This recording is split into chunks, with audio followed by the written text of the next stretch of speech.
They tried to restrain me and contain me. I was a girl with a physical disability and an Indian girl.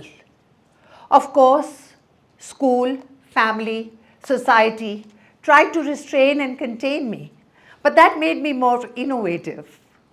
The message that I got from all around was just live. Nothing more, nothing less. You can't expect to do what others are doing, and dying is not an option. So just live. Just live? That wasn't my plan. I wanted more. So I became a rebel and broke boundaries. It was not easy. At that time, it was hard, very hard. But eventually it worked out well. As I look at myself today, from an average medical doctor, I became a thought leader, a celebrated person in my country, India, because in 2021, I received the highest civilian award by the President, the Padma Shri.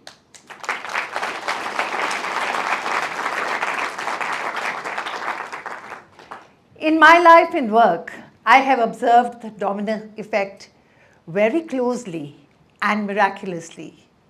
The term domino effect started as a political context post-World War II. Today, we use it to convey the fact that sometimes a small idea can have a rippling effect which can impact many. So as I share my life essence and my success formula with you, my hope is to create thought leaders amongst many of you, even if you have a diversity story. Actually, especially if you have a diversity story. As a child, I was not allowed to skip and hop and run for two reasons. One, it looked ugly because of my very prominent limp. I got polio when I was 3 years of age. And the second, because I might fall down. So whenever I walked alongside my mother, she would continuously squeeze my hand and say, slow, slow, slow.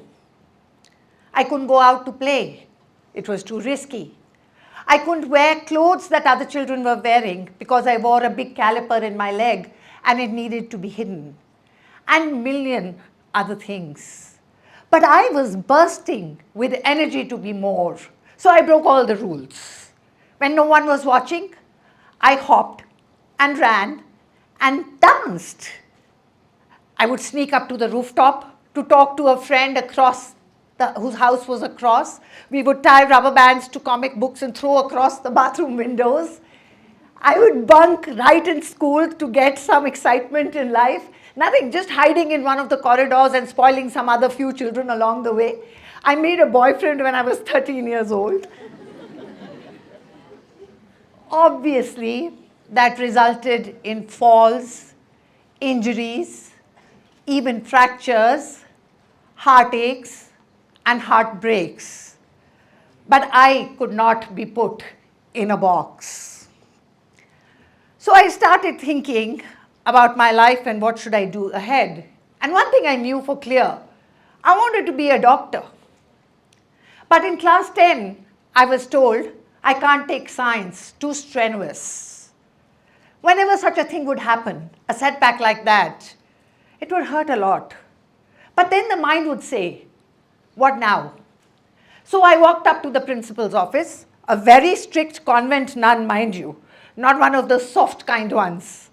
And I said to her that I had to be a doctor. Later she told me she was so taken aback by my determination that she simply said yes.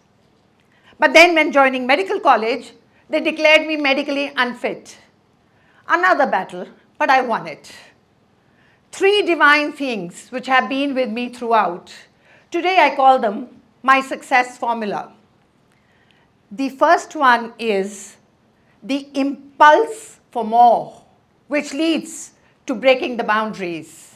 The second one is an urge to stand up for what is fair, for yourself and for others who are vulnerable. And the third one is an absolute belief in magic. So coming back to my story, once I cleared medical college, a lot of life situations, challenging life situations and health situations happened where I could not pursue higher studies in medicine. I had to join a central government dispensary. My mother was happy. I was not. She thought it was a very convenient half-day job. She said, "Settle down now, look after your kids." But it was not challenging. There was no growth. I couldn't quit it because of family responsibilities. So I did the job. A few years went by. One day, I was sitting on my bedroom window, sunny day. There was a school across where children from families of very modest means would come to study. There used to be the lovely chitter-chatter of children all day long, particularly in the recess, the break. And on this day, when the bell rang, a street hawker was standing on the gate, the iron gate with a grill, and the children used to usually come, put their hands out of the grill and buy the sweets and savories. But on this particular day, a very small child came along, must be 5 or 6, nursery standard maybe. And as he was hunting for money from his pocket to pay to the hawker, suddenly older children came and pushed him back. I could hear his squealing voice all along, "Give me, give me, give me." My heart was beating for him. Oh God, let him get it. Oh God, let him get it. He's just lost in the crowd. But then the cruel bell rang. All the children had got their little savories and they went away, except this little boy who was now literally desperately squealing. He said, "I'm hungry, give me." The hawker said, "Okay, quickly give me your money." The boy gave him a coin which rolled out into the street and into a ditch. The hawker quickly went to retrieve that coin, but by then a teacher came and yanked that child away. And the last words I heard from that child was, in Hindi, "Magar mera paisa, but my money." Something shifted inside me at that time. Watching the desperation, the vulnerability, the poverty, the hunger of that child, I knew that I had to learn a much bigger form of healing than modern medicine. I started exploring the mysteries of the universe. I learned Reiki. Reiki is an ancient Japanese science of alternative healing, where you channelize universal energy through your hands and physically and emotionally heal people. I also integrated the law of attraction in it. The books that we read about the law of attraction today were not at all available at that time. But somehow, I was downloading straight the wisdom of the universe right inside me. And actually, that's the domino effect. Because when an idea of high frequency comes to one person or a few people, and they act upon it and hold it, somehow, magically, it spreads. And it started spreading. I started teaching Reiki. A lot of other people started talking about it from a very small basement with groups of 4 to 5 people. I went upon session on session on session till I had a huge group of Reiki students who were experiencing absolute healing, absolute abundance in their life.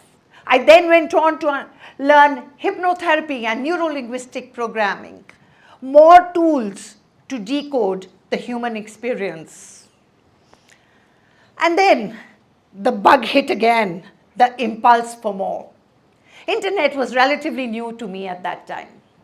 But I started thinking that what if I reach out to the authors of all these wonderful books that I'm reading, all the authors that I admire so much.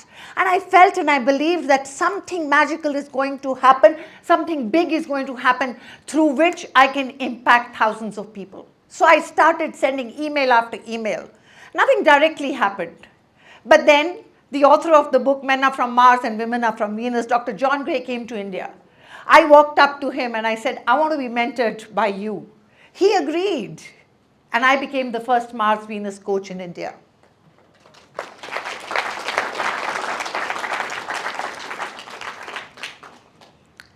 Now, I had a difficult choice to make. I would have to leave my stable, respectable government job to follow another profession, because in a government job, that's not allowed.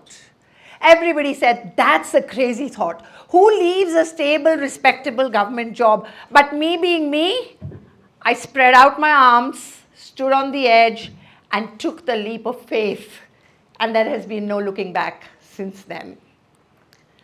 I was invited to corporate sessions suddenly. A few corporates invited me to give workshops on gender differences between men and women. Now it started becoming clearer and clearer what my ultimate calling was. Through listening to the stories of my many, many students, to having the experience of this corporate workshop where mindsets were very hard to change about the role of women in society and in workplaces, I understood that I had to be the voice of those who didn't find a voice. I had to be the champion of inclusion.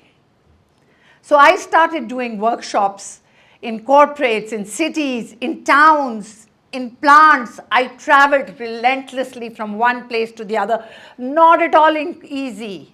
At that time, it was so hard to convince people on the theme of inclusion. When I would come home at night and take off the brace that I wear at leg, there would be severe wounds and blisters. But eventually, it became worth it because the impact started becoming visible. Leaders started understanding the significance of an inclusive culture of workplace. Women and other marginalized groups started owning their space. Students started understanding. Youth, young people, students, they started understanding the significance of creating a world where every voice is heard and everybody has equitable opportunities. Tangible, measurable results started coming, and that was so heartening for everyone. Even today, it's not easy. Even today, biases are natural. Inclusion is a lifelong journey of learning. It doesn't come naturally. And therefore, the message has to go on, not only by me, but everyone sitting here. That message has to go on strongly and powerfully because we need as many inclusion advocates as possible. That is the domino effect.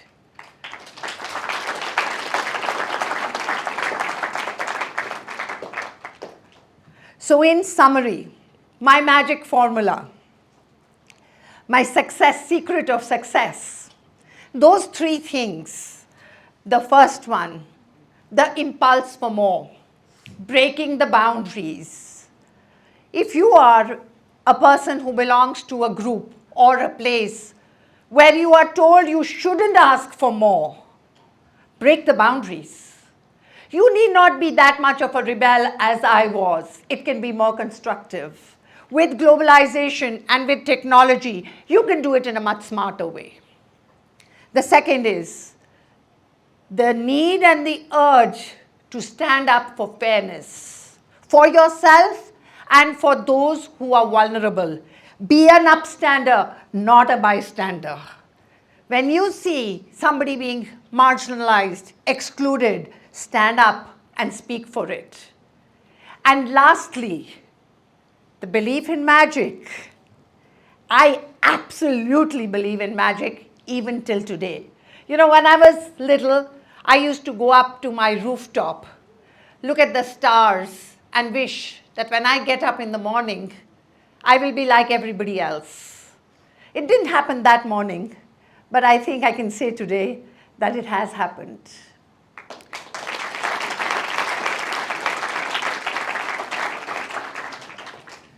You see, the universe is a high vibration responsive force. And it actually does conspire with you to actualize your wishes and desires.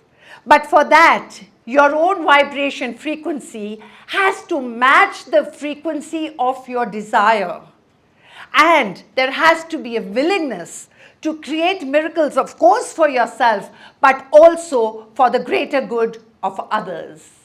In fact, I think this opportunity of me talking to you today is also sheer magic. Thank you.